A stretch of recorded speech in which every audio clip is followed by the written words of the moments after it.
مسیح کے قدوس اور بحق نام میں آپ سب کو سلام قبول ہو۔ آج ہم جس ٹاپک پر بات کرنے جا رہے ہیں بڑا ہی انٹرسٹنگ ٹاپک ہے، انجیلی معجزات۔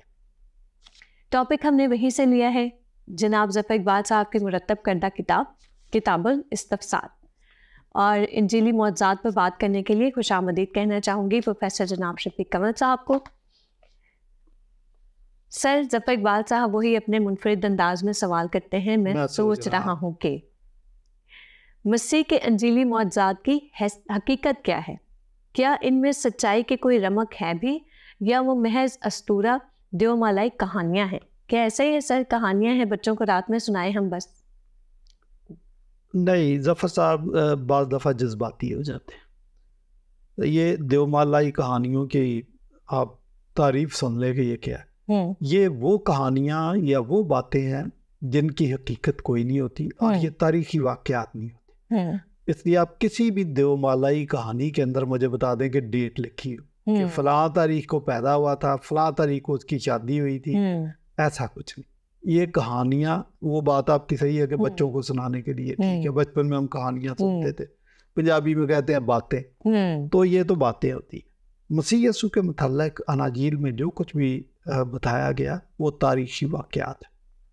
اور میں آپ کو یہ بھی بتاؤں کہ ٹھیک ہے، ہمیں اناجیل کے وسیلے سے یہ ساری معلومات ملی، لیکن جو لوگ چشمدید گواہ تھے انہوں نے سینہ بسینہ بھی لوگوں تک یہ باتیں پہنچائی، ورڈ آف ماؤتھ کے ذریعے بھی ادھر ادھر لوگوں تک یہ باتیں پہنچائی۔ اور پہلی صدی کے اندر بہت سارے لوگ جو مسیحی ہوئے وہ انجیل پڑھ کے نہیں ہوئے تھے، وہ ان کے میسج کو سن کے بھی کرسچن ہوئے۔ تو یہ کہنا کہ جی یہ دیو مالائی کہانیاں، دیو مالائی کہانی کی میں آپ کو ایک اور مثال دے دیتا ہوں۔ میں نے کہا نا کہ یہ زبانی کلامی ہوتی ہے، تاریخی واقعات نہیں ہوتے۔ مثلا یہ یونان کے اندر تو یہ بہت تھا کہ ابھی بھی آپ دیکھیں کہ یہ آپ کا یہ ہفتہ کیسا رہے گا، تو ڈائیگرام بنائی ہوتی ہیں۔ ایک عورت ہوتی ہے، آگے شکل لڑکی کی ہے، لمبے لمبے بال ہے، پیچھے مچھلی بنی ہوتی ہے، صحیح۔ آگے ایک شکل ہے وہ بندے کی ہے، میل بنایا ہوا، مونچھیں بھی ہیں اس کی، سب کچھ، ناک بھی نظر آ رہا ہے، پیچھے بکرا بنا ہوتا ہے، ٹھیک ہے۔ اس قسم کی ڈائیگرامز آپ کو نظر آتی ہیں۔ اسی طریقے سے ہمارے مسلمان دوست بھی براق بتاتے ہیں، یہ بھی یونانی انہی چیزوں میں ایک تھی کہ ایک گھوڑا اس کے پر لگے ہوئے، صحیح۔ لیکن میں آپ کو بتاؤں کہ یہ چیزیں وجود نہیں رکھتی، اس لیے ہم ایسی کہانیوں کو کہتے ہیں دیو مالائی کہانی، صحیح، ٹھیک ہے۔ ہم سے بہت سارے مسلمان سوال کرتے ہیں، ذاکر نائک نے اس سوال کو بڑا اچھالا کہ جی کہیں ایک فقرہ دکھا دو یسوع مسیح نے کہا ہو کہ میں خدا، یہ مجھے دکھا دو۔ تو ہے ایسی باتیں ہیں، ہم دکھا بھی سکتے ہیں، لیکن میں سوال کے جواب میں سوال کر دیتا ہوں کہ ہمیں وہ براق دکھا دو، کہ وہ گھوڑا دکھا دو جس کے پر ہوتے۔ پھر سوال کے جواب میں تو سوال ہی ہوتا نا، تو یہ کہہ دینا جی کہ مسیح یسوع کی یہ باتیں جو ہے یہ دو مالائی کہانیاں، ہاں یہ جو بچپن میں چڑیا بنانے والی بات ہے اس کو آپ کہہ سکتے ہیں کہ یہ دیو مالائی کہانی ہے، آپ نے سنی، آپ نے اس کو اپنے مقدس اوراق میں شامل بھی کر لیا۔ مسیح کی ذات تاریخی کردار ہے، اس کے پروف ہمارے پاس ہے۔ نمبر 1 کہ وہیں سے مسیحیت کا آغاز ہوا، اور وہ مسیحیت اور چرچ تسلسل کے ساتھ آج تک قائم و دائم چلا آ رہا ہے، نو بریک۔ یہ اس بات کا ثبوت ہے کہ یہ تاریخی واقعہ ہے۔ پھر اس تاریخ کو ہی کاٹ دیا، درمیان سے کاٹ دیا، کہ اب آپ نے کوئی واقعہ بھی بیان کرنا ہے تو آپ کہتے ہیں کہ یہ قبل از مسیح کا واقعہ ہے، کوئی واقعہ آپ نے بیان کرنا آپ کہتے ہیں یہ بعد از مسیح کا واقعہ ہے۔ تو آپ کیسے کہہ سکتے ہیں کہ مسیح جو ہے وہ دیو مالائی بات ہے؟ نو، کسی دیو مالائی کہانی کے ساتھ کبھی بھی آپ یہ بات نہیں اٹیچ کر سکتے جی یہ فلاں دیو مالائی کہانی سے پہلے کا واقعہ ہے، اس کی تو کوئی تاریخ ہی نہیں ہوتی، بلکہ وہ شروع یہاں سے 21 دفعہ کا ذکر ہے۔ اب کس دفعہ کا ذکر ہے یہ نہیں پتا، کہاں پہ تھا کچھ پتہ نہیں۔ تو مسیحیت کا میں آپ کو اور بتا دوں کہ آرکیالوجی نے مسیحیت کی بہت ساری باتوں کو سچ ثابت کر دکھایا، اور اتفاق یہ ہے کہ وہ جو تاریخی مقامات ہے یا وہ یہودیوں کے پاس ہے یا مسلمانوں کے پاس ہے۔ اب وہ کافی دیر تک جو کرسچن لوگ غاروں کے اندر رہے، وہ غاریں ترکی میں ڈسکور، وہ اب بھی موجود ہے، اندر نقش و نگار بھی بنے ہوئے جن میں سلیب بھی بنی ہوئی ہے، وہ ترکی کے اندر ہے۔ آپ کے قرآن میں بھی یہ واقعہ آ گیا، صحابہ کہف کا واقعہ، یہ وہی جو غاروں میں رہتے تھے۔ تو ان واقعات کو جب آپ یہ کہتے ہیں کہ یہ دیومالائی کہانیاں ہیں، تو میں سمجھتا ہوں کہ آپ اسلام کی بھی مخالفت کرتے ہیں۔ 25 دفعہ مسیح کا ذکر، نام کا ذکر قرآن مجید میں ہے، تو آپ اپنے قرآن پہ بھی، اسلام پہ بھی تنقید کرتے ہیں جب آپ کہتے ہیں کہ مسیح دیومالائی کہانی۔ میں کہتا ہوں جذبات میں بندے کو اس قدر اندھا نہیں ہونا چاہیے کہ وہ اپنی بھی جڑیں کاٹ رہا ہو ساتھ ساتھ، ایسی بات نہیں ہے۔ مسیح ایک تاریخی حقیقت ہے، اور یہی وجہ ہے کہ آپ کا تعلق کسی بھی مذہب سے ہے، کسی خطے سے ہے، مسیح سے متاثر ہوئے بغیر آپ رہ نہیں سکتے۔ نوابزادہ نصر اللہ خان سیاستدان تھے پاکستانی، انہوں نے ایک دفعہ بیان دے دیا تھا کہ اگر پاکستان سے دہشت گردی کو ختم کرنا چاہتے ہو تو حضرت عیسیٰ کی تعلیمات کو رائج کر دو۔ اور یہ کیا نام ہے جس کی تصویر انڈین نوٹ پہ، وہ گاندھی گاندھی جی کہتے تھے کہ میری اگر گیتا مجھ سے گم ہو جائے تو میں مسیح کے پہاڑی واد سے کام چلا سکتا ہوں۔ آپ کہتے ہیں یہ تاریخی واقعات نہیں ہیں، لوگوں کو متاثر کیا ہے۔ ذوالفقار علی بھٹو نے مسیح کی تصویر سلیب پہ اپنے ڈرائنگ روم میں لگا رکھی، تو لوگوں کو متاثر کیا ہے۔ اور مرتضیٰ برلاس ڈی سی تھا خانیوال کا، وہ کہتا ہے کہ جتنا قریب لایا گیا میں سلیب کے، جو کچھ کہا زبان سے انجیل ہو گیا۔ اچھا، آگے وہ کہتے ہیں کیا یہ معجزات ہی جناب مسیح کو مسیح ثابت کر کے لوگوں کو مسیحی مذہب میں داخلے کا واحد سبب ہے، یا پھر مسیحیت میں کشش کی بنیادی وجہ کچھ اور ہے؟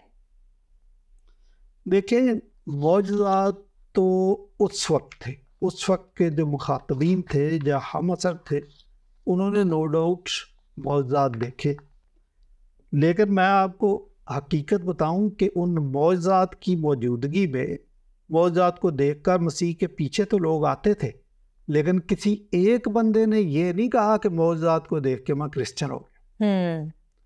کرسچن وہ ہوئے مسیح یسوع کے مردوں میں سے جی اٹھنے کے بعد، اور یہ دعویٰ مسیح یسوع نے اپنی زمینی خدمت کے دوران کر دیا تھا کہ مجھے مصلوب کیا جائے گا، میں اونچے پر چڑھایا جاؤں گا، گناہ گاروں کے حوالے کیے جاؤں گا، وہ سلیب دیں گے، دفن کریں گے، تیسرے دن مردوں میں سے جی اٹھوں گا۔ تو یہ ایک ایسا معجزہ تھا جس میں واقعی مطلب لوگوں کو متاثر کیا، لیکن یہ کہنا کہ صرف معجزات اور وہ بھی پانی کی مے بنا دی تو لوگ بڑے متاثر ہوئے تو وہ کرسچن ہونا شروع ہو گئے، ایسا کچھ نہیں۔ اسکالرس کہتے ہیں کہ 3 ایم جو ہیں کرسچینٹی کے بڑے امپورٹنٹ ہیں: M for message, M for Messiah and M for mission. تو اگر معجزات بھی ان کے ہم پلہ ہوتے تو کہتے 4 ایم فار میریکل، تو اسکالرز نے ایسا نہیں کہا۔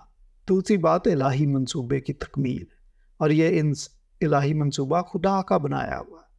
پھر ڈیوائن لو ہے کہ خدا نے اپنی محبت کا اظہار صلیب پر قربان ہو کے کیا، انسان بن کے تجسم کے ذریعے کیا، اور پھر مسیح کو لوگوں نے خداوند مانا۔ تو جو میسج ہے کرسچینٹی کا، وہ پہلا کرنتھیوں 15واں باب 3-4 آیت کنسائز گڈ نیوز ہے کہ مسیح کتاب مقدس کے مطابق مر گیا، دفن ہوا، تیسرے روز مردوں میں سے جی اٹھا۔ تو پھر عدم تشدد کی تعلیم مسیح یسوع کی کہ اگر کوئی تمہارے داہنے گال پر تھپڑ مارے تو بایاں اس کی طرف پھیر دو، اور مسیح کی شخصیت، لوگوں نے اس کو خداوند ماننا شروع کیا۔ کسی نے بھی یہ نہیں کہا میں اس لیے کرسچن ہوا کہ آپ کا وہ جو میں بنانے والا معجزہ تھا نا بڑا پسند ہے، اس لیے میں آپ کا فین ہو گیا، روز کا 1 کپ چاہیے۔ ایسا کچھ نہیں ہے۔ عدم تشدد کو لوگوں نے بہت پسند کیا، اور سچائی کا پیغام تھا۔ مسیح یسوع نے کہا کہ جب تم میرے شاگرد بنو گے تو سچائی سے واقف ہو جاؤ گے، اور یہی سچائی تم کو آزاد کرتی۔ آزاد کرتی۔ ایکچولی وہ سچائی تھی 2 باتیں، اسی سچائی کی وجہ سے مسیحیوں کے ساتھ اور مسیح کے ساتھ دشمنی کی گئی، اسی سچائی کی وجہ سے لوگ مسیحی بھی ہوتے، دونوں باتیں. وہی سچائی لوگوں کو ان کے بندھنوں سے، ان کی ضعیف الاعتقادیوں سے آزاد بھی کرتی. بے شک. اور بہت سارے ایسے لوگ تھے جو جناب مسیح کے ذات کے انجیل میں، جیسے وہ عورت جو پانی بھرنے کے لیے، سامری عورت، اس کے لیے تو کوئی جناب مسیح نے معجزہ نہیں کیا، لیکن پھر بھی اس نے جا کے اپنے گاؤں میں کہا کہ مجھے خرستوس یعنی مسیح مل گیا ہے. جی اس کے ساتھ آرگومنٹ کیے اور اس نے کہا کہ مجھے مسیح مل گیا. برناباس بھی جب یسوع کے پاس آتے کہتے مجھے یقین ہے کہ تو مسیح ہے. برناباس کی زندگی میں کوئی اس نے معجزہ نہیں کیا. بہرحال لیکن ظفر اقبال صاحب کے سوالات ہیں تو پھر جواب دینا آگے وہ کہتے ہیں ان سوالات کے ذہن میں آنے کی وجہ یہ ہے کہ از روئے انجیل جناب مسیح اور بعد ازاں ان کے پیروکاروں نے اپنی زندگی میں بہت سے معجزات دکھائے، لیکن وہ یہودیوں کو متاثر نہیں کر سکے، کیونکہ ہم دیکھتے ہیں کہ یسوع کے ہین حیات بہت کم لوگ ان پر ایمان لا سکے. پہلے تو میں سوال کی کریکشن کرنا چاہتا ہوں. یہ جو ہے نا ہین حیات کا مطلب ہے کہ ان کی زندگی میں، یعنی یہ ایک ٹرم ہے، تو اس کا مطلب جب ان کی ڈیتھ ہو گئی تو بعد میں نہیں. ہین حیات کسی بھی انسان کے ساتھ آپ لگا سکتے ہیں، اسی کے ساتھ نہیں لگا سکتے کیونکہ وہ تو ابھی بھی زندہ ہے. بے شک. تو اس لیے یہ کہنا ان کی تو ابھی زندگی چل رہی ہے، چلتی رہے گی. بہرحال وہ جو کہنا چاہ رہے ہیں شاید ان کے وہ 3.5 سال زمینی خدمت کی طرف اشارہ ان کا، اس کو دیکھ لیتے ہیں. یہ درست ہے کہ 3.5 سالوں میں ایمانداروں کی تعداد کم تھی، بلکہ جو تھے بھی ان میں مسیحی ایک بھی نہیں تھا. سب سے زیادہ تو ہم یہی کہیں گے نا کہ شاگرد ہی شاگرد تھے، وہ بھی بھاگ گئے تھے. ایک دفعہ تو وہ سارے الٹے پہنچے رہ گئے تھے. تو جو انقلاب آیا وہ مسیح یسوع کے جی اٹھنے کے بعد آیا. ٹھیک ہے نا جی. تو ظفر صاحب کا سوال واپس وہ یہی کہتے ہیں کہ معجزات کی وجہ سے، تو یہ تو بلکہ آپ نے سوال ایسا چھیڑ لیا کہ آپ کا سوال ختم ہو گیا کہ اس کا مطلب مسیح کی وہ جو 3.5 سالہ خدمت اس میں تو کوئی کرسچن نہیں ہوا. کرسچن تو ہوئے بعد میں، انقلاب تو آیا بعد میں. تو اس کا مطلب صرف معجزات کا مسئلہ نہیں، تعلیم کا مسئلہ اور شخصیت کا مسئلہ ہے اور الہی منصوبے کی بات ہے. یہ 3 چیزیں بڑی امپارٹنٹ ہیں. تو آپ نے کہہ دیا جی کوئی یہودی متاثر نہیں ہوا. یہ بھی ان کی انفارمیشن درست نہیں ہے کہ یہودی متاثر نہیں ہوا. یاد رہنا چاہیے کہ مسیح نے دانستہ اپنا کام اس جگہ پہ شروع کیا جو یہودیوں کا سینٹر تھا. وہ لاہور میں بھی کر سکتے تھے، انڈیا میں کر سکتے تھے، اور امریکہ میں کر سکتے تھے، رشیا میں کر سکتے تھے. انہوں نے کہاں سے کام شروع کیا؟ جو یہودیوں کا گھر تھا. تو اس کا مطلب جو کنورشن ہوئی ہے، جو سب سے پہلے لوگ کرسچن ہوئے ہیں، first breed of Christian, they were all from Jewish background. یہ ظفر صاحب کو نہیں پتا اور بہت سارے لوگوں کو نہیں پتا. تو یہ کیسے آپ کہہ سکتے ہیں کہ کوئی یہودی متاثر نہیں ہو؟ میں نے کہا سب سے پہلے تو یہودی متاثر ہوئے، وہی کرسچن تھے.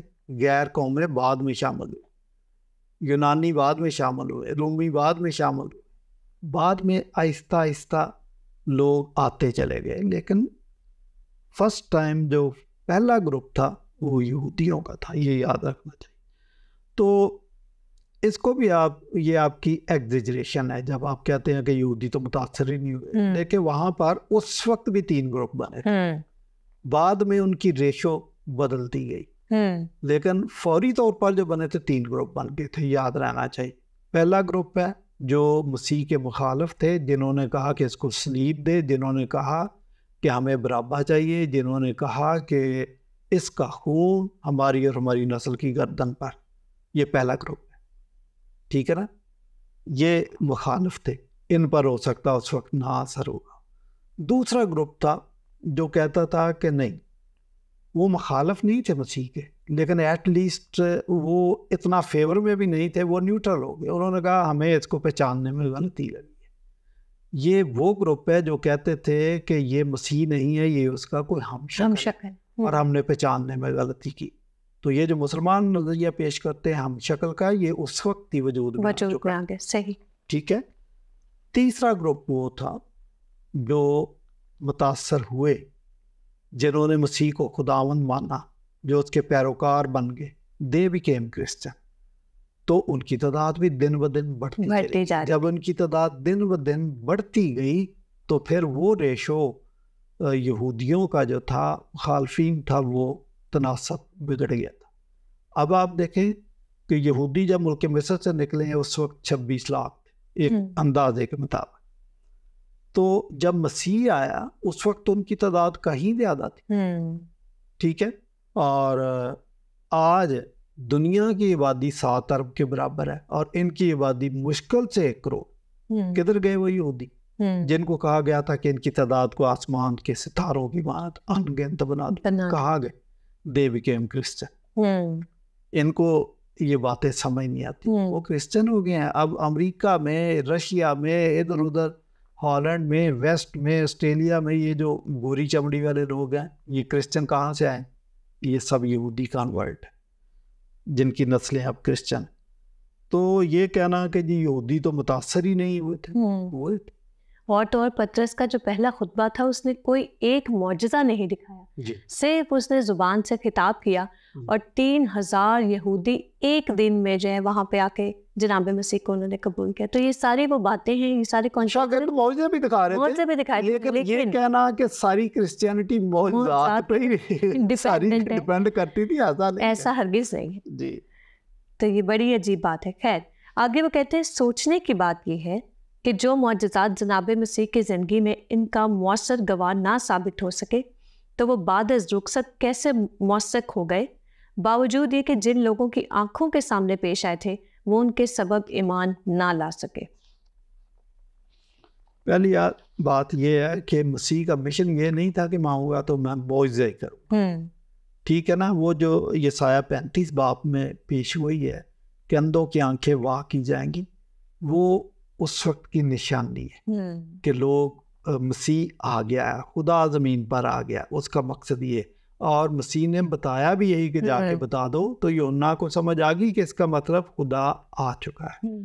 ٹھیک ہے, اور جان سٹارٹ کہتا ہے کہ یہ جو معجزات ہیں these are signs of the kingdom of God, کہ سمجھو کہ خدا کی کنگڈم اب قائم ہونا شروع ہوگی.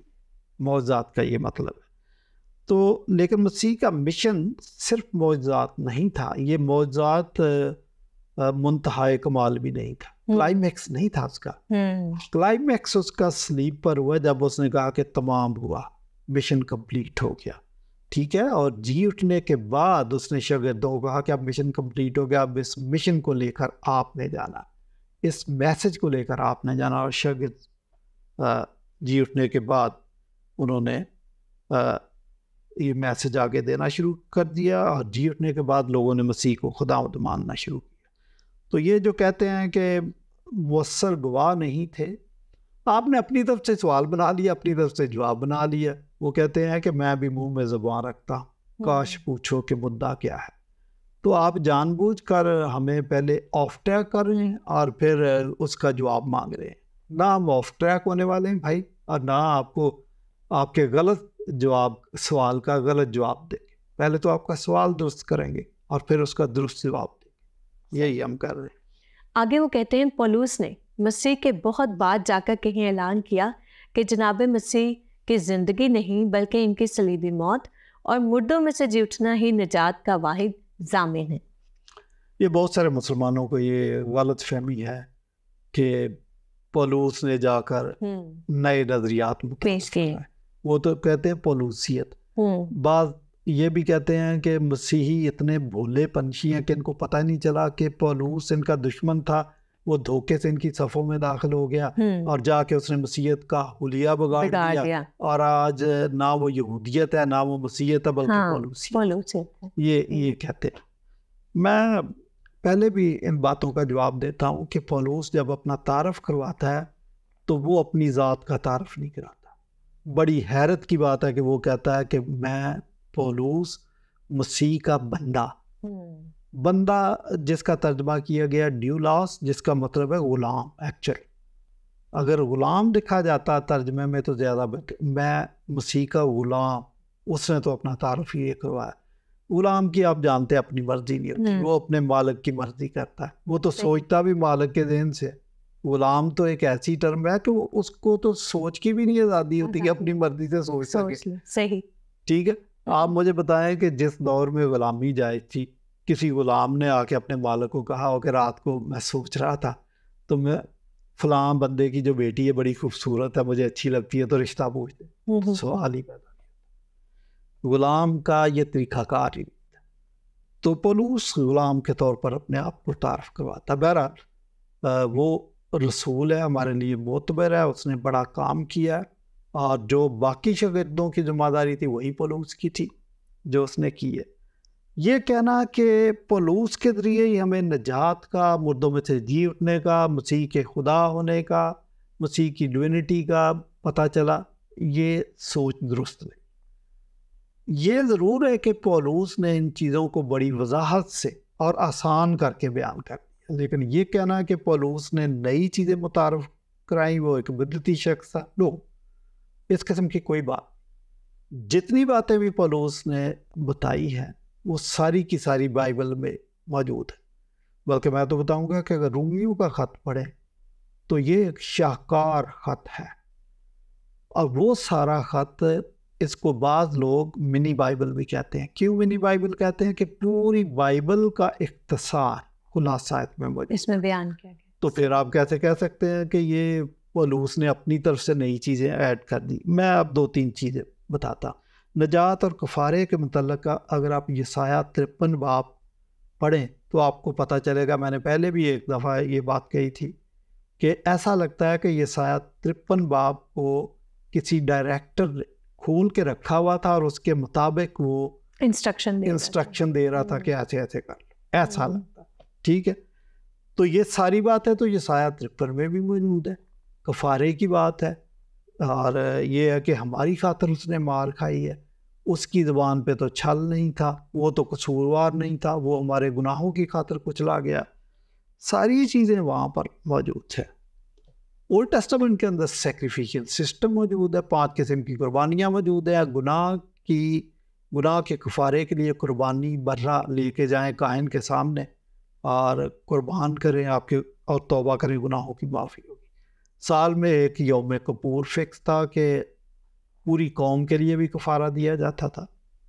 بزرگ شمعون نے جب بچپن میں مسیح یسوع کو دیکھا, اس کو گود میں اٹھا کر کہا کہ اے خداوند, اب اپنے بندہ کو سلامتی سے رخصت کر, کیونکہ میں نے تیری نجات دیکھ لی, میری زندگی کا مقصد پورا ہو. یہ بزرگ تھا, یہ بات اس نے کہی.